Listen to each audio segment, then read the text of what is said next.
A segunda parte, eu escolhi um capítulo aqui do livro Jesus no Lar. Foi um livro escrito por Francisco Cândido Xavier. Ele psicografou e quem ditou foi o espírito de Néio Lúcio. Né? Isso aqui foi escrito, quer ver? Vamos ver se tem a data aqui. Esse livro aqui foi escrito em 1949. Gente, isso é muito tempo. Olha só, em 49, Jesus, o Chico já trabalhava pra caramba. Ele era jovem e trabalhava muito. É o 20º capítulo aqui do livro. Vou ler para a gente. A caridade desconhecida.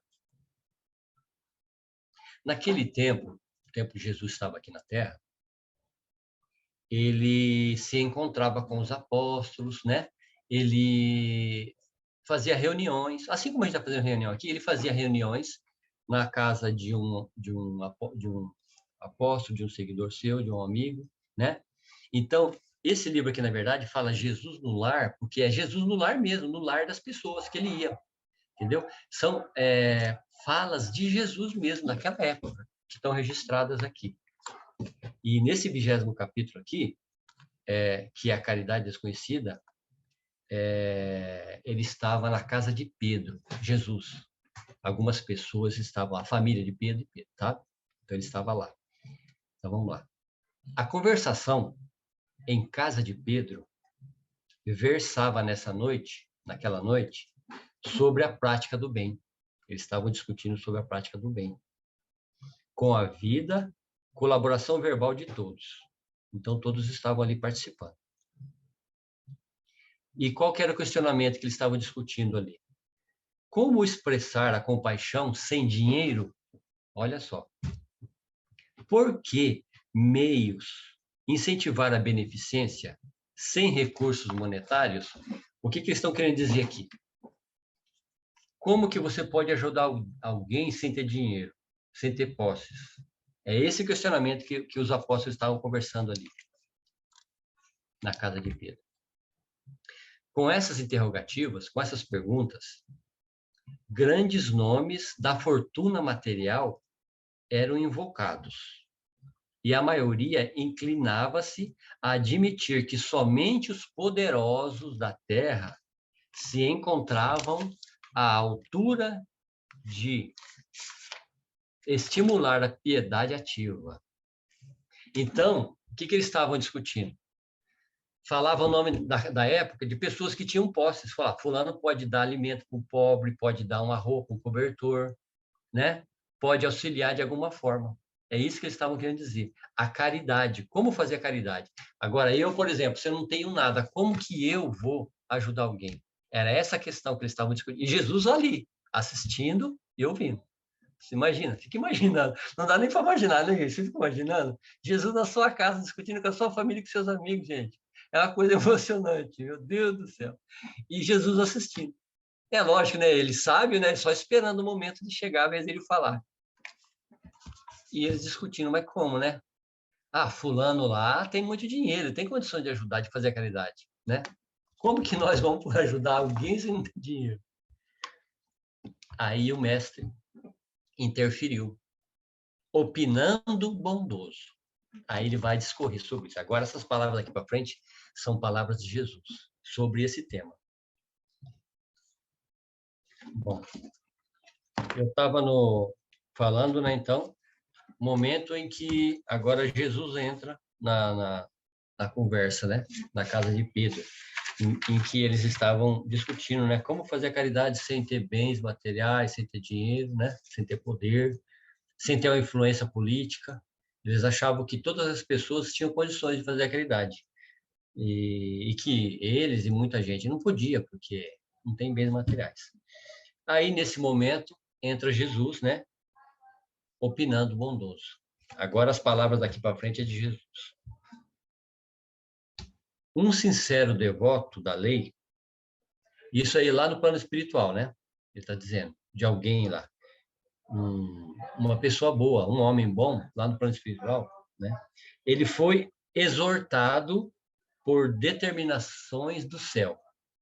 ao exercício da beneficência. Então, é um cara que está lá no plano espiritual e que ele veio para o plano material. Um homem muito bom, qual que era a vida dele, qual que é a missão dele? A beneficência, ajudar as pessoas.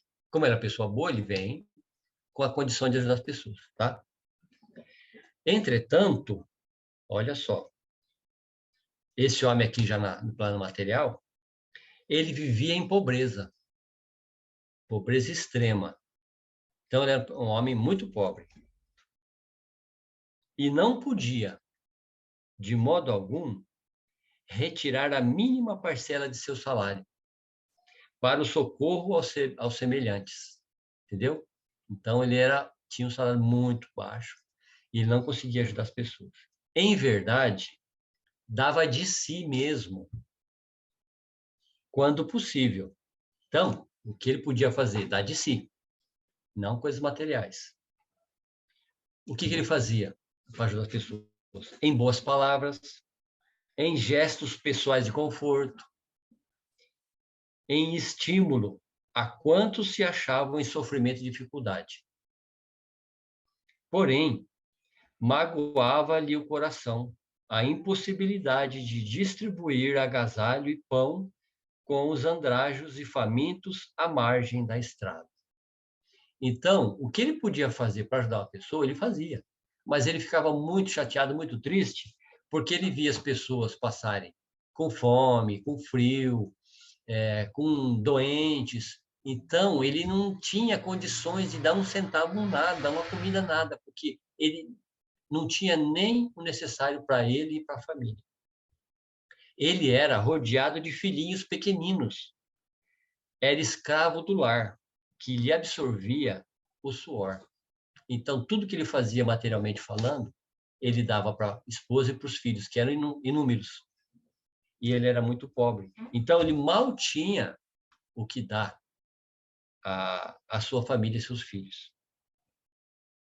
Ele reconheceu, todavia, que se lhe era vedado o esforço da caridade pública, ou seja, como ele não podia ajudar as pessoas que passavam pelas ruas, ele podia perfeitamente guerrear o mal, entendeu? Lutar contra o mal, em todas as circunstâncias de sua marcha pela terra.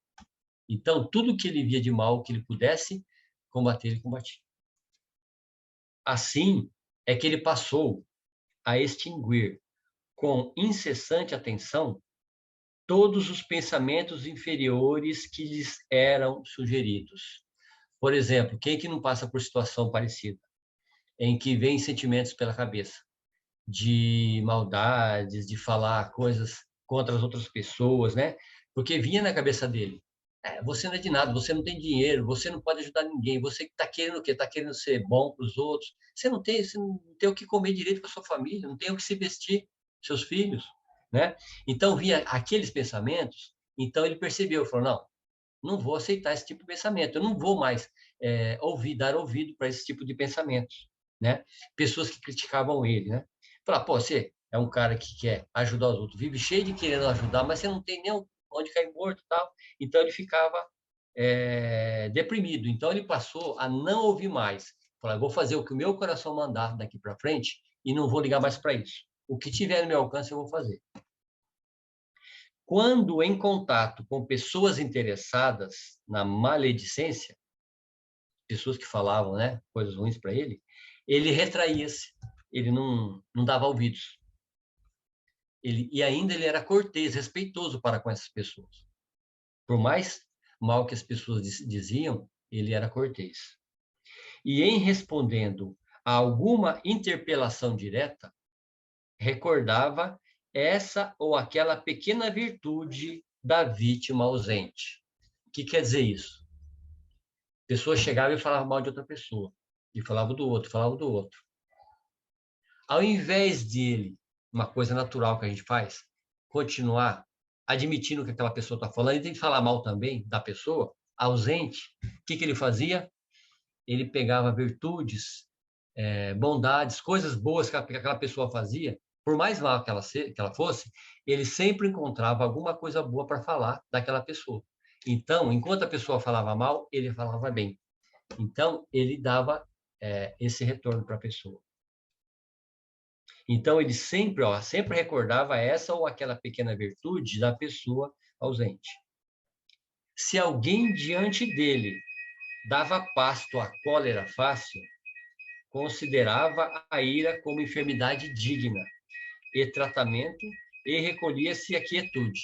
Então, quando a pessoa vinha com maldade, com raiva, com atitudes assim agressivas, ele ficava tranquilo. Ele via a pessoa como uma pessoa que tiver algum problema de saúde, algum problema mental ou espiritual. Então, ele compreendia, né? Então, ele relevava tudo.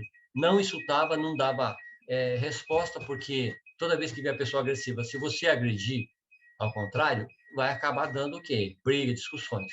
Então, ele fazia o contrário. Ele amenizava, ele era brando. Então, quando os insultos alheios batiam-lhe no espírito, à maneira de calhaus em barril de mel, porquanto, além de ele não reagia, ele prosseguia tratando o ofensor com a fraternidade habitual que ele tinha. A calúnia não entrava acesso em sua alma, então podia caluniar que ele não assimilava. De vez que toda a denúncia torpe se perdia, inútil, em seu grande silêncio. Então, quando ele não tinha uma coisa boa para falar, ele ficava em silêncio, reparando ameaças sobre a tranquilidade de alguém. Tentava fazer as nuvens da incompreensão, sem alarde, antes que assumissem feição tempestuosa. Então, ele sempre estava se auxiliando, tentando apaziguar, entendeu? Tanto quanto uma pessoa que ofendia ele, quanto a pessoa que estava ofendendo a outra. Ele estava sempre ali mediando, ajudando. Se alguma sentença condenatória bailava em torno do próximo, mobilizava espontâneo todas as possibilidades ao seu alcance na defesa delicada e imperceptível.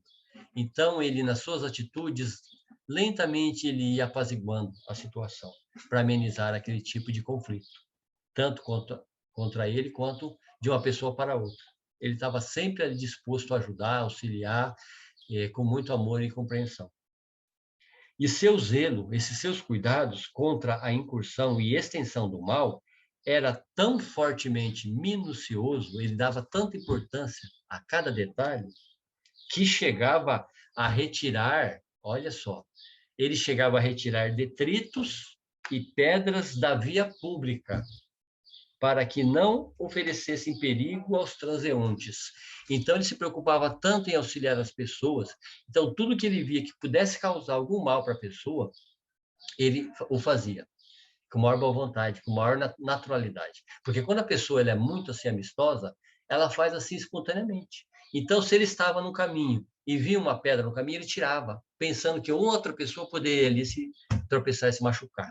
Um galho que estava na frente podia bater no rosto de uma pessoa, ele tirava, né? Ele dobrava. Então, ele se preocupava com cada detalhe para facilitar a vida das pessoas e auxiliar no máximo que ele podia. Então, tudo que ele podia fazer em cada gesto dele era em benefício dele, da família dele e do próximo. E ele, esse homem, adotando essas diretrizes, chegou ao termo da jornada, ou seja, envelheceu e foi para o plano espiritual.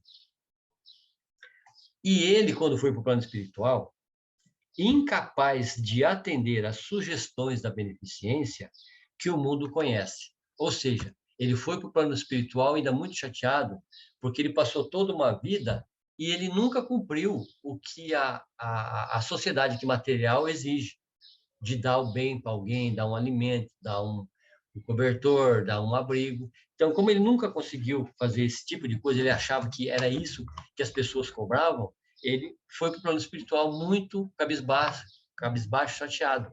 E quando ele foi para o plano espiritual, é lógico que ele lembrou de quando ele veio para cá, que a missão dele era beneficência. E ele achou que ele não tinha feito essa missão, que ele não tinha cumprido. Então, ele foi para o julgamento preocupado. jamais ele pudera entender, jamais ele pudera estender a uma pessoa uma tigela de sopa ou ofertar um abrigo aos irmãos necessitados. Então, ele foi para o mundo espiritual com esse sentimento. Nessa posição, lá no plano espiritual, a morte buscou ao tribunal divino e foi ele para o julgamento no plano espiritual, onde o servidor humilde do plano espiritual compareceu receoso e desalentado. Ele temia o julgamento. Chegou no plano espiritual temeroso das autoridades celestes. Ele estava preocupado com as autoridades celestes. Como que ele ia encarar as autoridades celestes se ele não tinha cumprido o que as pessoas exigiam aqui na Terra? Quando, de improviso, foi aureolado por brilhante diadema. Foi colocada uma coroa de luz sobre sua cabeça, sobre o seu espírito.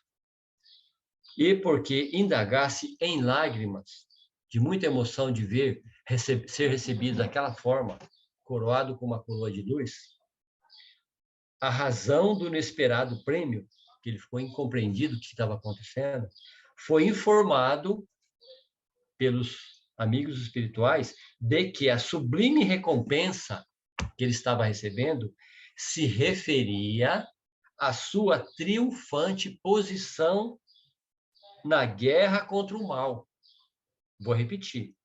Foi informado de que a sublime recompensa se referia à sua triunfante posição na guerra contra o mal, que é o que ele fez em toda a sua vida no plano material. E aí é onde ele se fez um valoroso empreiteiro. Fixou, né? Aí o Jesus terminou a fala assim, né? Falando sobre isso, que ele foi, né? Premiado. Aí o mestre Jesus olhou para as pessoas que estavam na casa de Pedro, né? Nos aprendizes, o olhar percussiente e calmo, e concluiu em tom amigo. Ele olhou para todos, olhou, refletiu e falou: distribuamos o pão e a coberta. Acendamos luz para a ignorância e intensifiquemos a fraternidade, aniquilando a discórdia. Mas não nos esqueçamos do combate metódico e sereno contra o mal. Entendeu? Então, a gente pode ajudar, deve até ajudar materialmente as pessoas, mas não devemos esquecer nunca do combate metódico contra o mal. Em esforço diário. Olha só, está ligando com a lição do Evangelho. O esforço diário que a gente comentou aqui. É o que a menina, como que ela chama que ela perguntou? Luana. A Luana perguntou. Olha aqui. Ó, não esqueçamos, olha só, e não fui eu não achei isso, eu estou vendo agora aqui na lição. Não esqueçamos do esforço diário contra o mal. Contra o mal que está dentro do nosso coração e o que está fora. Entendeu? Em esforço diário, convictos de que, é Jesus falando, nessa batalha santificante, conquistaremos a divina coroa da caridade desconhecida.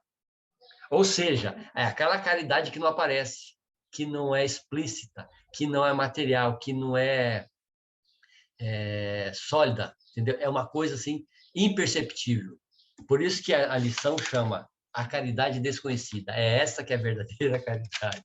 É uma coisa que está em cada atitude, em cada ato, em cada gesto, em cada palavra, em cada pensamento, em cada passo que você dá em direção ao bem, você está ajudando o combate do mal na Terra, que é na nossa vida, no nosso interior, no nosso lar, na nossa cidade, no planeta, em todas as pessoas, em todos os espíritos, os encarnados e os desencarnados. Então, cada atitude que você faz, por menor que pareça, como aconteceu com esse nosso irmão aqui que veio para fazer a caridade e achou que não tinha feito, ele fez exatamente o que deve ter sido feito. Entendeu? Então, é essa a lição para todos nós, que sejamos como esse irmão que foi né, escolhido para fazer beneficência e acabou fazendo realmente e foi, no mundo espiritual, premiado com a coroa de luz.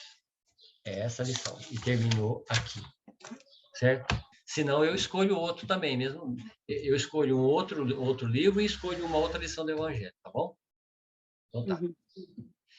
Vamos mentalizar então a Jesus, a Deus, os espíritos amigos que estão sempre do nosso lado nos auxiliando, né? E que a gente possa ainda continuar nos reunindo para fortalecer a nossa vida material e espiritual. Pai nosso que estais no céu, santificado seja o vosso nome. Venha a nós o vosso reino, seja feita a vossa vontade, assim na terra como nos céus. O pão nosso de cada dia nos dai hoje, perdoai as nossas ofensas, à medida em que perdoamos os nossos devedores. E não nos deixeis cair em tentação, mas livrai-nos de todo o mal, pois teu é o reino, o poder e a glória para sempre. Assim seja.